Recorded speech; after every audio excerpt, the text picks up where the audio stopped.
আজকে যাচ্ছি মামার বাড়ি। চলো ভিডিওটা এই রাস্তা থেকে শুরু করি। তোমরা সবাই কেমন আছো? আশা করি ভালো আছো এবং সুস্থ আছো। আমরাও ভালো আছি এবং সুস্থ আছি। কিছুদিন হলো তোমাদের সাথে কোনো ভিডিও শেয়ার করা হয়নি। আসলে কি হয়েছে, কিছুদিন ধরে আমার শরীরটা অনেকটাই খারাপ ছিল, তার জন্যে। তো দেখো, দেখতে দেখতে এই বাড়ি চলেও এসেছি। তো এটা হচ্ছে আমার ছোট ভাই।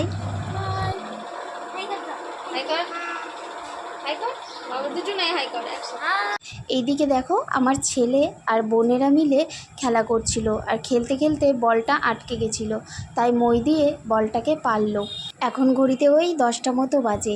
এদিকে বোনেরা কিচ্ছু খায়নি, আর আমি তো মুড়ি খেয়ে এসেছি অল্প, তাই সেরকম খিদে নেই। ওদের জন্যই একটু বেগুনি ভাজবো, তার জন্য বেগুন কেটে নিচ্ছি। বগুনি করবে দাঁড়াও, ধোবার বিয়ার সামনে করছে। এই যে আমার এই পুচকু ভাইটাকে দেখছো, ও কিন্তু আমাকে দেখেই লুকাবে, মানে কোনো কথা বলবে না, লজ্জা পাবে শুধু।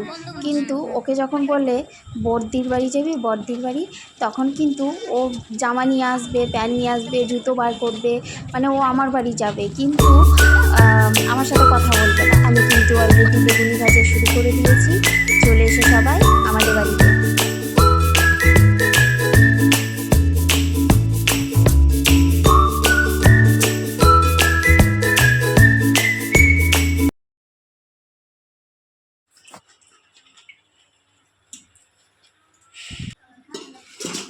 শুরু হয়ে গেছে দুপুরের রান্নাবান্না। আর এখানে দেখো মৌরলা মাছ, এটা ভাজা হচ্ছে, এখন টক হবে। আর এদিকে গরম হাঁড়ি উপর করে দেওয়া আছে, আর এখানে কাঁচা কলার বড়া হবে, আর এই যে একটা তরকারি হবে। তো যাই হোক, এইগুলোই হবে। আর কয়লার উনুনে রান্না হচ্ছে দেখো। তো কয়লার আছে, আমি রান্না করতে পারি না, কাঠের জালে কয়লার আছে, এসবে রান্না করতে পারি না, আমার গ্যাসই ভালো।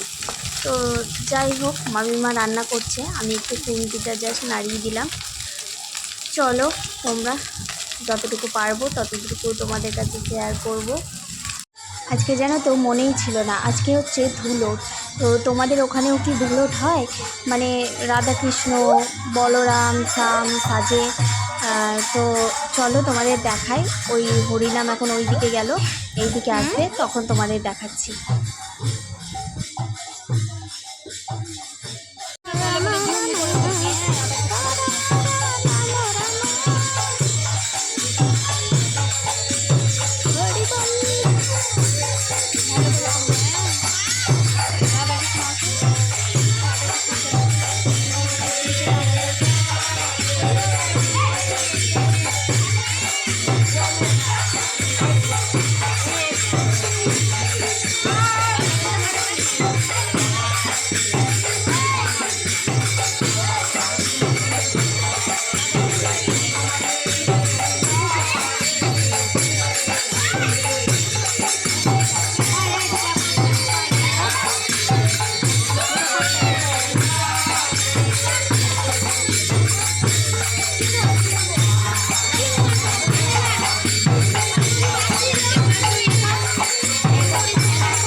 অনেক দিন পর এই রসুন বাছাতে হাত দিলাম।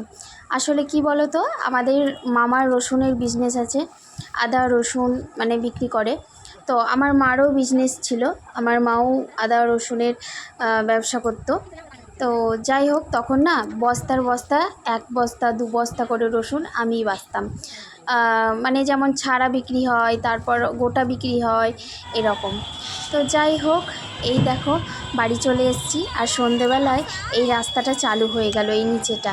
এবার আর জানালাটা খুলতে পারবো না, জানো তো, কারণ এই জানালা খুললেই প্রচুর ধুলো আসছে, প্রচুর। তো যাই হোক, ভিডিওটা তোমাদের কেমন লাগলো অবশ্যই কমেন্ট করে জানিও। যদি ভালো লেগে থাকে লাইক কমেন্ট শেয়ার সাবস্ক্রাইব করে আমার পাশে থেকো। তো তো দেখা হচ্ছে নতুন কোনো ভিডিও নিয়ে, ততক্ষণে তোমরা ভালো থেকো, সুস্থ থেকো।